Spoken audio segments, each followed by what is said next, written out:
आजको यो माहौल चाहिँ यस्तो छ।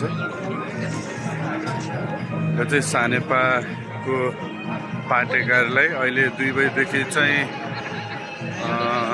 पत्रकार सम्मेलन गर्दैछ अरे। यो सबै व्यवस्था गर्दैछ। मोहन दाईहरू यता हुनुहुन्छ।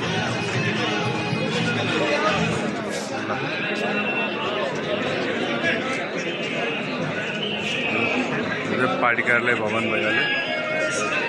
जेएनजीले ध्वस्त बनाए पनि कति हदसम्म चाहिँ फेरि रिपेयर भइसकेको छ।